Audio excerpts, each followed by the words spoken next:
Welcome to Paranormal Yacker. You are invited to join me, your host, Stan Mallow, each week when I interview a different guest of note in their respective field.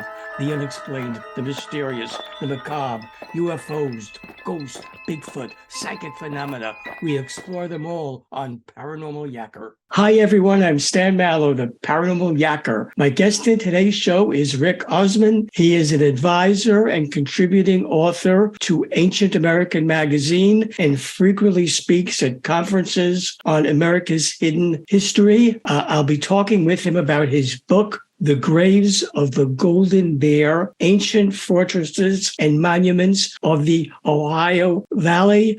Vic Osmond, welcome to Paranormal Yacker. Well, thank you, sir. I've been in this a good while as far as the research and stuff.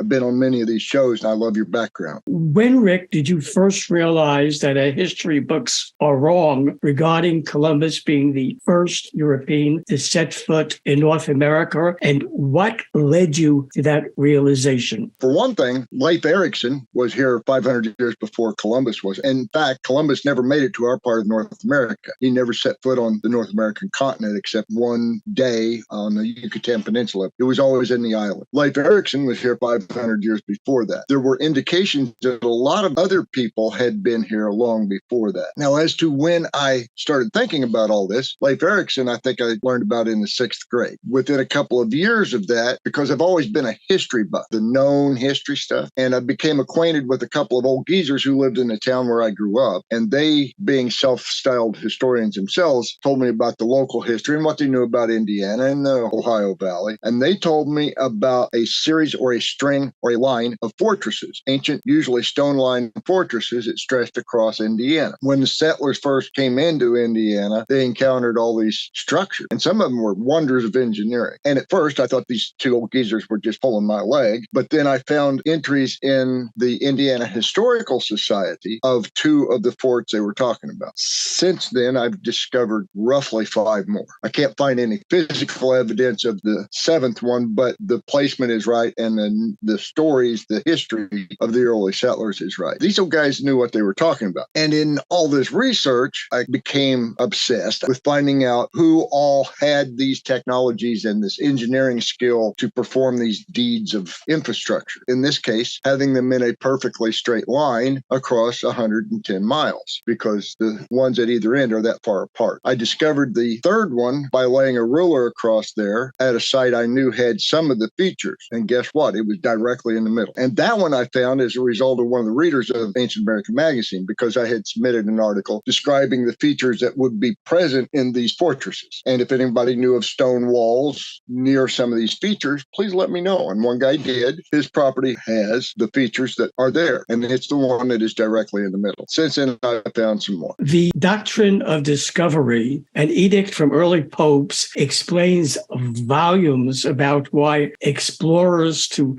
non-Christian lands felt they were not conquerors when they claimed the land they traveled to for whatever country sponsored their voyage. That boggled my mind when I read that in your book. What was in that edict that would lead these early explorers to believe that? Let me go back to the exploration. They weren't really exploring. They knew something was out there. When Columbus left Spain, he had maps. He just didn't know how long it would take him to get there. As far as what was in the papal bull, and that's what it was a papal bull issued in 1452, and it was entitled Terra Nullis, meaning quite literally empty land, meaning empty of Christianity. So if they weren't Christians, the Pope said, well, they're not Christians. You can try to convert them, but if they won't convert, you own them as chattel. Their lands are yours. The spoils are split with the church. That's basically what it said. When it was written 40 years before Columbus sailed, it was mostly about the African coast. But they took that, as good lawyers do, to mean whatever they found, wherever they found it. And after Columbus, by the way, Columbus was taken back to Spain in chains because of the way he treated some of those natives, but that's a whole different story. The other guys, De Soto, Ponce de Leon, they all practiced basically genocide. And they all also, with the church's help, erased the written history of all of these civilizations. We're in the business of trying to rediscover some of that. I don't read Mayan, I don't read Aztec. Aztec, but I can look at the Cherokee syllabary and I can have a pretty good clue of how it worked. And context is everything. That the early Spanish and Franciscans and Jesuits did know. They just didn't understand the context. So my research has been in the book has been centered around not only who was here before Columbus, but who would be here before Columbus and be a spoiler for the sovereignty of the United States, Canada, Mexico, all the countries of South America. One of them that I found, and using other people's research, I'm going to give them credit where it's due. Alan Wilson, Baron Blackett did a lot of research on King Arthur. And it'd be King Arthur II that is most prominent, most germane to my research. And he was killed, apparently, either in Indiana or Kentucky in about 570 AD, 6th century. His half-brother would have been Prince Madoc.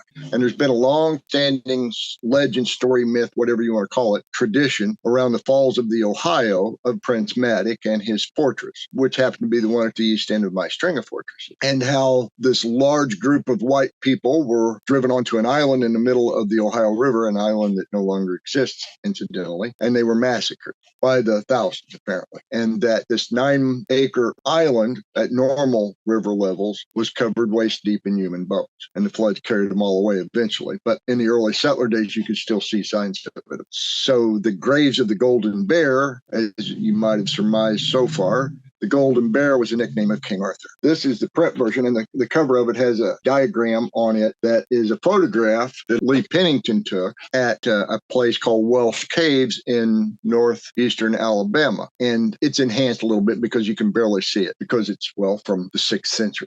And it is Arthur's sigil, and it is identical to one that was unearthed at Tintagel Castle in Cornwall, where he supposedly was conceived and raised, at least to about age 3 or 4. The Kensington runestone discovered in 1898 in Minnesota is believed by a number of people to be the evidence that North America was reached by Vikings before Columbus. Could you, Rick, tell me about the stone, the inscriptions on it, and the case you make for its authenticity? Olaf Oman, who was an itinerant farmer, and he was Norwegian by birth, found this stone. He and his son were out grubbing trees, and they turned up one, and this stone was attached to the root wad of this tree. He didn't know what to do with it. At the time that they found it, he could not read runes. He could read and write Norwegian, but runes were not really his thing. Later on, he acquired books, and the books found in his collection were evidence to the skeptics that he was faking the entire thing. I don't believe he was faking it. And I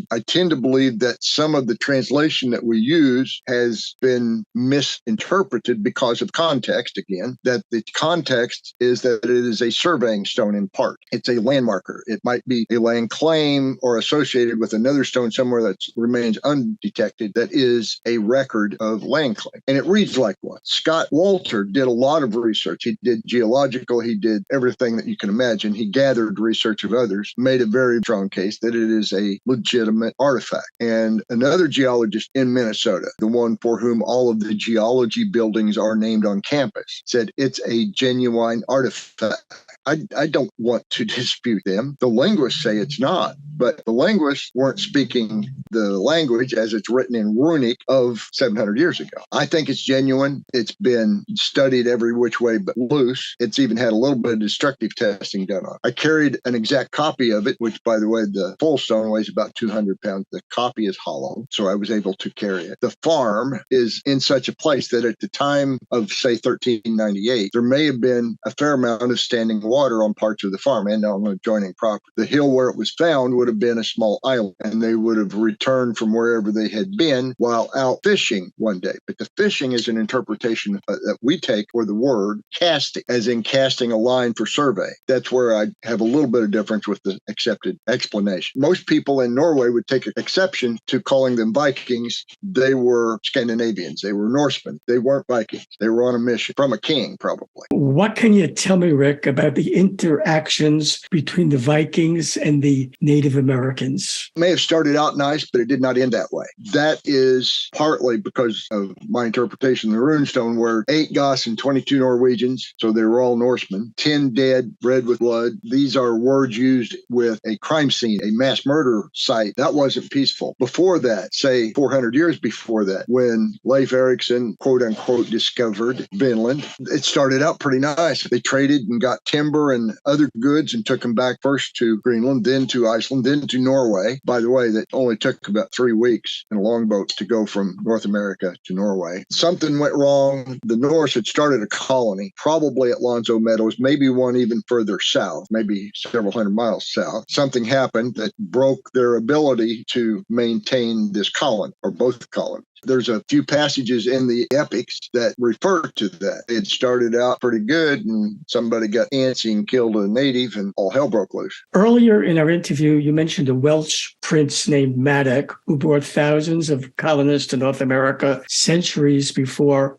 Columbus. What else has your research shown about those claims? My research is where these incidents would have happened. The research that says they happened is that of Alan Wilson, Baron Blackett, and a handful of other folks who are very deep into it. As a result of thousands, maybe into the 5 figures of thousands of colonists who probably brought some small animals, a lot of iron tools, technologies that the natives had never seen or didn't remember seeing, and tried to dominate a portion of North America, to colonize it and to claim it and live in it. And, well, they didn't think the natives had the ability to rout them, but apparently they were mistaken. There is one claim that some of the survivors, a lot of them would have been absorbed basically as slaves into the natives. A few of them would probably have been eaten, depending on which tribe captured them. But some apparently are believed to have escaped, formed their own tribe, if you will, and called themselves the Mandan. And they, in about that time period, migrated from the Ohio Valley way up the Missouri River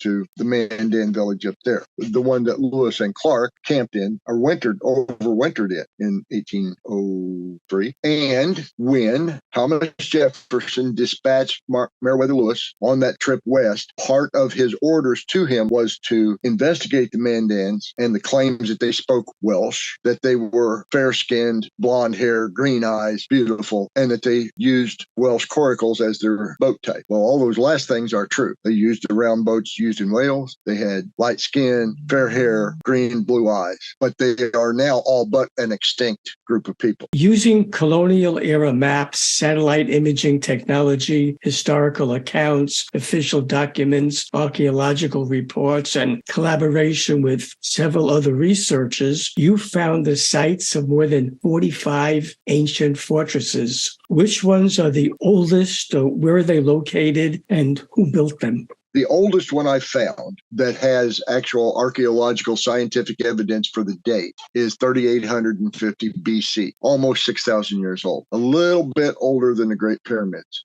all the pyramids of Egypt. They are located pretty much all over North America. The highest concentration has been in the Ohio Valley. The Mississippi Valley has its share, mostly below the conjunction with the Ohio. But Effigy Mountains, further up the river, it's a different story. They are younger, more detailed. They articulate something that we just haven't figured out how to read it. I didn't concentrate much on it because I did not really have the space, but it's an important and integral part of the overall picture. That's my contention, at least. There are other people studying that in great detail, and I will also give a little bit of props to Netflix when they actually produced Ancient Apocalypse and let Graham Hancock go off, but he did it constructively, and I believe he is correct in pretty much everything he said in that show. Few little differences of opinion, but he's proving, to my satisfaction, that there was an ancient pre-flood civilization that was a worldwide global civilization, probably with worldwide communication, maybe not travel or electricity or anything like that, and maybe not using electronics as their communications network, but they were sophisticated and highly advanced in other ways. And I think given time and money and travel expenses, I could prove it beyond any shadow of a doubt. However, the idea that these places are very old does not necessarily mean to me that they required alien help in designing. I just think people were smarter. Our people were smarter then. The Kennewick man skeleton, discovered in Washington state as Caucasian features, that by itself would not be anything major. However, what is radiocarbon dating of the skeleton shows it to be more than 9,000 years old. What is known or speculated about the Kennewick man? Wow. The gentleman who analyzed the skeleton, Jim Chatters, and I spent hours on the phone with Jim talking about this. He was completely convinced that the skeleton was a Caucasian male, and yet it had an 8,900 minimum year old leaf blade stuck in its hip bone. It had other healed injuries. He had like 97% of the skeleton. He got really familiar with this guy. They did facial reconstruction. They did everything you can imagine. They sent off both the C14 samples and DNA samples, and the DNA samples came back as Caucasian. About that time, the National Park Service and the native tribes up there got together and said, yeah, he's ours and you can't have him. And the scientific community sued and got an injunction about the natives taking that skeleton until they could get additional DNA. And there's no reason it should have taken 6 years to get an additional DNA test. But when that was up, they took him and buried him in an undisclosed location. On that track, let's go to a different place. Let's go to the other coast of North America. Let's go to Wendover, Florida, where there were bog burials of people from 7,000, 7,100 years ago, discovered during a construction project. They had fabric, they had pottery, they had tiny bits of metal, mostly copper. They had R1b DNA. That would not mean much to most people, but to me, it means that they were Scottish. There you go. How did they get there? We don't know anything else about them except that they crossed an ocean 7,000 years ago. In the graves of the Golden Bear, you describe artifacts and gravestones, coins, arms, armor, and skeletal remains of Old World origin found in the greater Ohio, Tennessee, Chattahoochee, Virginia's New River, and Mississippi valleys. Which findings impressed you the most? Roman coins, they're minted, they're dated. There have been several different caches, not just individual coins, caches of coins found mostly along the Ohio, but they have been found almost everywhere east of the Rockies. I found out just a few years ago about another cache that was found in Utah, so that breaks my mold of only in the eastern. The total coins Lee Pennington added up, I believe, was 497, but that cache in Utah was 316 by itself. You can buy them on the internet. You can buy Roman coins for just a few dollars each, but nobody that I know of could afford to buy hundreds of them to scatter around for people to find. The late Gloria Farley, she was an amazing archaeologist, she wrote a letter that if archaeologists had found them, they would all have been genuine. But when a child or a chicken or a digging dog comes up with an ancient coin, it's a hoax. It's just not seriously taken. Sadly, she was right. What role did politics and religion play in the rewriting of our history books regarding the discovery of the Americas and withholding the facts, as your book points out, that other Europeans visited the Americas way before Columbus? There are historical facts that aren't facts at all. There are a lot of stories that are just that. Let's take the example of George Washington and a cherry tree. There was no cherry tree. There was no chopping down a cherry tree. It was a story made up to promote George Washington. And I'm pretty sure he also never threw a dollar across the Potomac River. That has nothing to do with our facts. But I'll give you another example. In Congress today, as Congress was 150 years ago, whatever you say on the floor of Congress is not necessarily what goes into the minutes. You get to edit whatever you actually said. Still true today. It sucks, but it's the way it is. When we go back and we say our history books are clear that there was never anybody here, no white guy, no Christian was on North America before Columbus, that is using a Latin phrase, ipse dixit, it's because I say so. There is no history because that history has been destroyed. Now we can find rock hard evidence of that, of the English, that would be the Angles and the Saxons, beating up on the Welsh and then destroying all their history on purpose, because the people of Great Britain looked to the Welsh as the seat of their kingdom. That is why in any potential king of England has to have been the Prince of Wales. Nobody else can rule England. But they won't go back to the history that the Welsh know, the people like Alan Wilson and Baron Blackett. They can go read it in the ancient language, in the ancient alphabet, and there it is. That so-and-so did this on this date, and the result was this. But the English don't recognize that as any history. It's fairy tales, just like King Arthur's fairy tales. What is your hope, Rick, that your readers take away with them after reading your book? That they never take anything at face value, including my book. I want everybody to do their own research, go make themselves smart. If they're interested in this stuff, go find it. You can duplicate what I found. I told you where I found it, but there's more out there than I'll ever get to in my lifetime. And somebody else has to pick up this gauntlet and run with it. I'm turning 70 this year. I don't have that many more years in. Should viewers of Paranormal Yacker want to buy The Graves of the Golden Bear, Ancient Fortresses and Monuments of the Ohio Valley, how can they do that? Right now, they have to buy it off eBay or Amazon used books. I'm looking for a publisher. I thought I had somebody lined up, but that one fell through. So I may end up self-publishing the book in a different format and putting it back on Amazon. Great. I wish you luck with it. Rick Osmon, I thank you for being my guest on Paranormal Yacker. I very much enjoyed yakking with you. Thank you. Thank you, sir. Hi, everyone. This is Stan Mallow, the Paranormal Yacker. I hope you enjoyed the interview you just watched. To be sure you're amongst the first to receive new interviews when they're released and to have access to previous ones, subscribe to my free YouTube channel. To do that, all you have to do is press the subscribe button on your screen.